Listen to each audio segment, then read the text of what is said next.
The Tale of Mr. Jeremy Fisher by Beatrix Potter.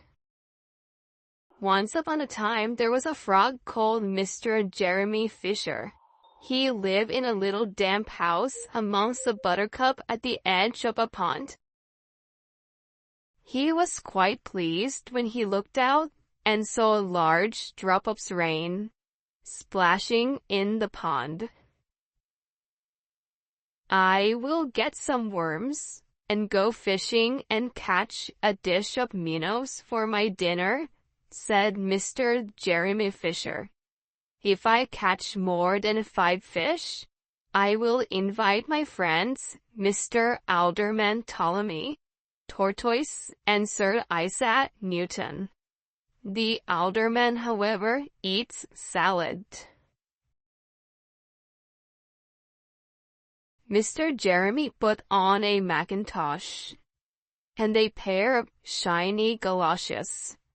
He took his rod and basket and set off with enormous hops to the place where he kept his boat. The boat was round and green, and very like the other lily leaves. It was tied to a water plant in the middle of the pond. Mr. Jeremy took a reed pole and pushed the boat out into open water. "I know a good place for minnows," said Mr. Jeremy Fisher.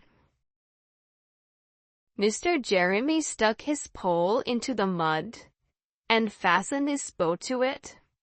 Then he settled himself cross-legged and arranged his fishing tackle.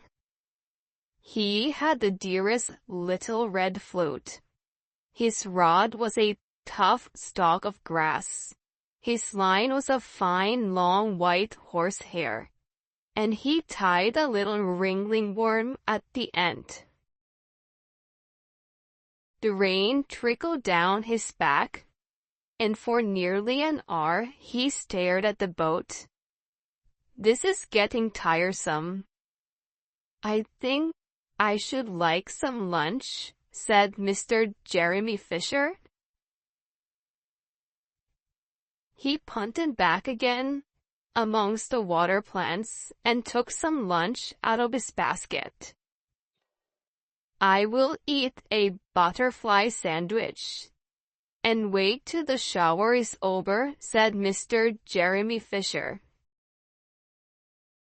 A great big water beetle came up underneath the lily leaf and tweaked the toe of one of his galoshes.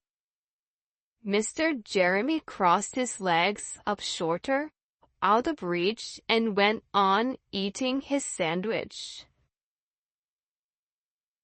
Once or twice something moved about with a rustle and a splash amongst the rushes at the side of the pond.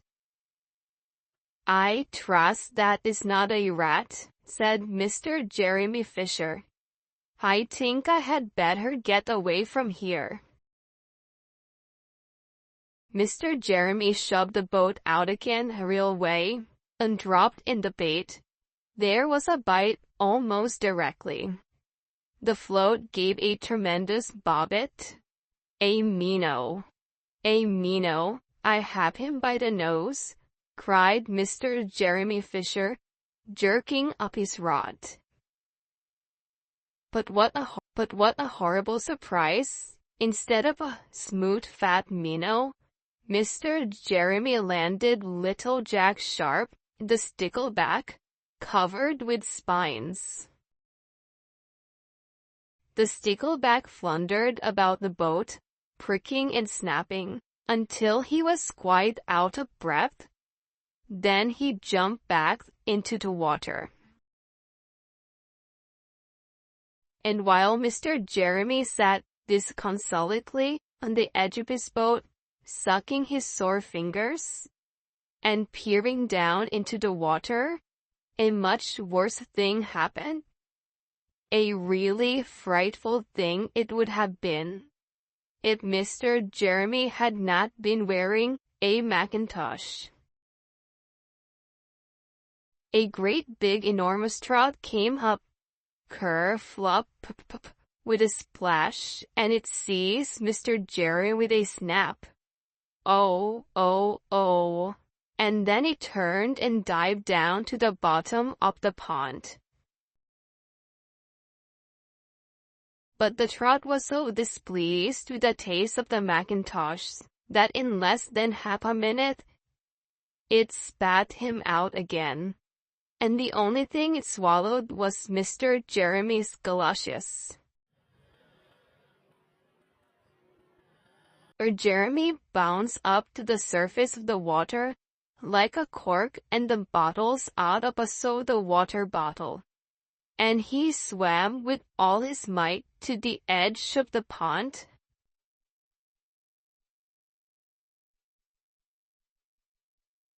He scrambled out on the first bank he came to, and he hopped home across the meadows with his mackintosh all in tatters.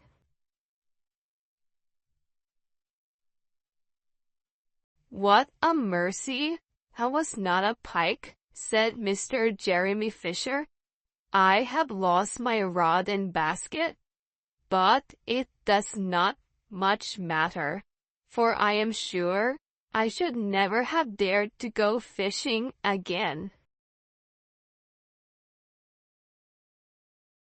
He put some sticking plaster on his fingers, and his friends both came to dinner.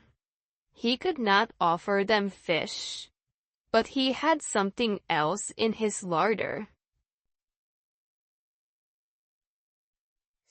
Sir Isaac Newton wore his black and gold waistcoat.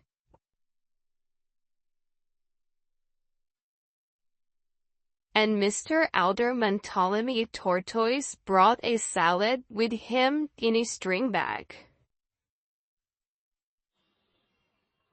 And instead of a nice dish of minnows, they had a roasted grasshopper with ladybird sauce, which frogs consider a beautiful treat.